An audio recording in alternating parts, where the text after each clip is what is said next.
ಈಗ ಅನೇಕ ವಿಷಯಗಳನ್ನ ನಾವು ಪ್ರಸ್ತಾಪ ಮಾಡಿದ್ದೇವೆ. ನಮ್ಮ ಇಂಡಿಯನ್ ನ್ಯಾಷನಲ್ ಕಾಂಗ್ರೆಸ್ ಪರವಾಗಿ ಕೂಡ ನಾವು ರೆಪ್ರೆಸೆಂಟ್ ಮಾಡಿ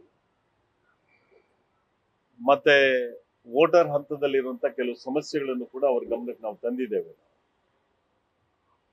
SIR ವಿಷಯದಲ್ಲಿ ನಮ್ಮ ಕಾಂಗ್ರೆಸ್ ಪಕ್ಷ ಸಂಪೂರ್ಣವಾಗಿ ಸಹಕಾರ ಮಾಡ್ತಾ ಇದೆ. ನಮ್ಮ ಉದ್ದೇಶ ಏನು ಅಂತ ಹೇಳಿದ್ರೆ ಎಲಿಜಿಬಲ್ ವೋಟರ್ ಇಂಟ್ರೆಸ್ಟ್ ಅನ್ನ ಪ್ರೊಟೆಕ್ಟ್ ಮಾಡುವಂಥದ್ದು. ಯಾವುದೇ ಕಾರಣಕ್ಕಾಗಿಯೂ ಕೂಡ ಅರ್ಹ ಮತದಾರ ಯಾರಿದ್ದಾರೆ ಅವರ ಹೆಸರು ಯಾವುದೇ ಕಾರಣಕ್ಕಾಗಿ ಬಿಟ್ಟು ಹೋಗಬಾರದು. ನಾವು ಯಾವುದೇ ಇನ್ಎಲಿಜಿಬಲ್ ವೋಟರ್ ಪರವಾಗಿ ಯಾವುದೇ ಗಮನವನ್ನ ನಾವು ಹರಿಸೋದಿಲ್ಲ. ಕಾನೂನಲ್ಲಿ ಅದಕ್ಕೆ ಅವಕಾಶಗಳು ಕೂಡ ಇಲ್ಲ.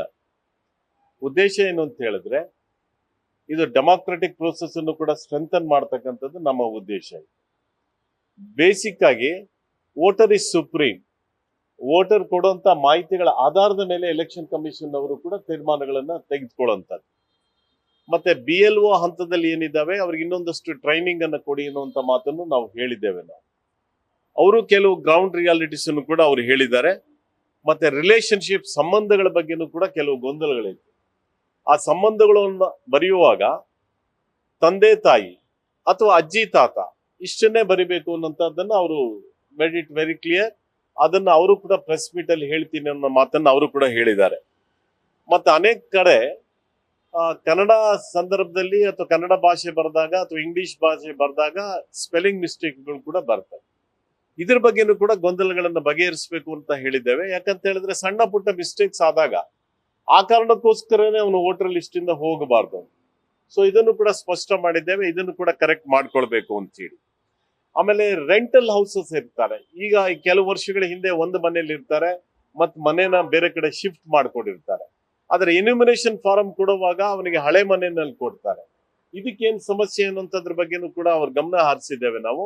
ಅದಕ್ಕೂ ಅವ್ರು ಪರಿಹಾರವನ್ನ ಕೊಡ್ತೇವೆ ಅನ್ನೋಂಥ ಮಾತನ್ನ ಅವ್ರು ಹೇಳಿದ್ದಾರೆ.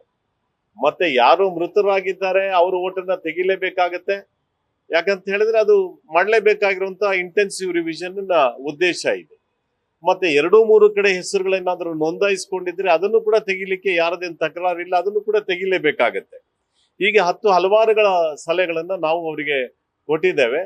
ವಿನಾಕಾರಣವಾಗಿ ಅವರು ನಿನ್ನೆ ಸೆಂಟ್ರಲ್ ಮಿನಿಸ್ಟರ್ಸ್ ಕೂಡ ಅವರು by misusing their office only to defame the Congress party and the Congress government in Karnataka ಕೆಲವು ವಿಷಯಗಳನ್ನ ಅವರು ಹೇಳಿದ್ದಾರೆ. ಅವರು ಕೂಡ ಓದ್ಕೋಬೇಕಾಗುತ್ತೆ, ಗೈಡ್ಲೈನ್ಸ್ ಅನ್ನ ಓದ್ಕೋಬೇಕಾಗತ್ತೆ.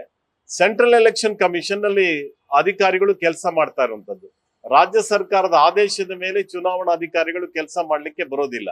ಇವ್ರೇನ್ ಆದೇಶಗಳನ್ನ ಕೊಡ್ತಾರೆ, ಇವ್ರು ಏನ್ ಗೈಡ್ಲೈನ್ಸ್ ಅನ್ನ ಕೊಡ್ತಾರೆ, ಅದರ ಆಧಾರದ ಮೇಲೆ ಅವ್ರ ಕೆಲಸಗಳನ್ನ ಅವರು ಮಾಡ್ಬೇಕಾಗತ್ತೆ.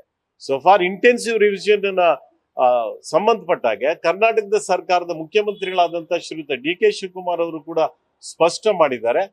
ನಾವು ಎಲಿಜಿಬಲ್ ವೋಟರ್ ಇಂಟ್ರೆಸ್ಟ್ ನ ಪ್ರೊಟೆಕ್ಟ್ ಮಾಡ್ತಕ್ಕಂಥದ್ದು ಸಂವಿಧಾನಬದ್ಧವಾಗಿ ಒಬ್ಬ ಕಾನ್ಸ್ಟಿಟ್ಯೂಷನಲ್ ಸರ್ಕಾರ ನಡೆಯುವಂತ ಮುಖ್ಯಸ್ಥರಾಗಿ ಅವರಿಗೆ ನಾವು ಅಪೀಲ್ ಮಾಡ್ಕೊಂಡಿದ್ದೇವೆ. ಒಂದು ಜಾಗೃತಿ ಮಾಡ್ತಕ್ಕಂಥ ಒಂದು ಪ್ರಯತ್ನವನ್ನ ಸರ್ಕಾರದ ಕಡೆಯಿಂದ ಮಾಡ್ತಿದ್ದೇವೆ ಅನ್ನೋಂಥ ಮಾತನ್ನ ಅವರು ಕೂಡ ಹೇಳಿದ್ದಾರೆ.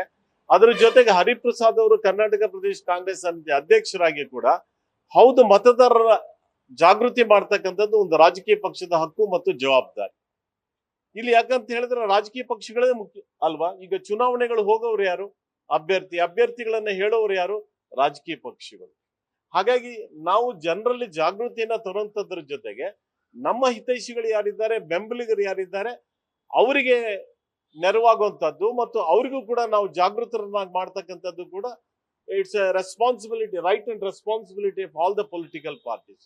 ಆ ಕೆಲಸವನ್ನ ಮಾಡ್ಕೊಂಡು ಬಂದಿದ್ದೇವೆ. ಕೇವಲ ರಾಜಕೀಯ ಕಾರಣಗಳಿಗೋಸ್ಕರ ನೆನ್ನೆ ಅವರು ಯಾರು ಕೇಂದ್ರ ಸರ್ಕಾರದ ಸಚಿವರುಗಳು ಇಲ್ಲಿನೂ ಮನವಿ ಮಾಡಿದ್ದಾರೆ, ಅಲ್ಲಿನೂ ಮನವಿ ಮಾಡಿದ್ದಾರೆ. ಯಾವ BLO ಸಭೆಗಳನ್ನ ಯಾರು ಕೂಡ ಡಿಸ್ಟ್ರಿಕ್ಟ್ ಮಂತ್ರಿಗಳೇನ್ ಕರೆದಿಲ್ಲ, ಮುಖ್ಯಮಂತ್ರಿಗಳೇನ್ ಕರೆದು BLOಗಳಿಗೆ ಹೀಗೆ ಮಾಡಿ ಅಂತ ಹೇಳಿಲ್ಲ. ಆ ಡೈರೆಕ್ಷನ್ಸ್ ಕೊಡಿಸುವಂತ ಜವಾಬ್ದಾರಿ ಯಾರ್ದಿದೆ ಅಂತ ಹೇಳಿದ್ರೆ ಸೆಂಟ್ರಲ್ ಎಲೆಕ್ಷನ್ ಕಮಿಷನ್ ಅವರ ಜವಾಬ್ದಾರಿ ಇದ್ದಾವೆ. ಹೀಗಾಗಿ ಆ BLOಗಳು ಕೆಲವು ಸಮಸ್ಯೆಗಳನ್ನು ಕೂಡ ಅವ್ರ ಗಮನಕ್ಕೆ ತಂದಿದ್ದಾರೆ. ಸೊ ಅದನ್ನ ರೆಕ್ಟಿಫೈ ಮಾಡ್ಕೊಳ್ಳುವಂತ ಅಧಿಕಾರ ಜವಾಬ್ದಾರಿ ಇರುವಂತದ್ದು ಎಲೆಕ್ಷನ್ ಕಮಿಷನ್ ಅವ್ರ ಜವಾಬ್ದಾರಿ ಇದ್ದಾವೆ. ಹಾಗಾಗಿ ನಮ್ಮ ಉದ್ದೇಶ ಏನು ಅಂತ ಹೇಳಿದ್ರೆ ಯಾವುದೇ ಅರ್ಹ ಮತದಾರ ಹಕ್ಕನ್ನು ಅವ್ನು ಕಳ್ಕೋಬಾರ್ದು ಅನ್ನೋಂಥದ್ದು ನಮ್ಮ ಉದ್ದೇಶ. ಮತ್ತು ಅದರ ವೆಬ್ಸೈಟ್ ಅಲ್ಲೂ ಕೂಡ ಪ್ರಕಟ ಆಗಬೇಕು. ಮತ್ತೆ ಅಬ್ಜೆಕ್ಷನ್ಸ್ಗೂ ಕೂಡ ಅವಕಾಶಗಳು ಇದ್ದೇ ಇದ್ದಾವೆ.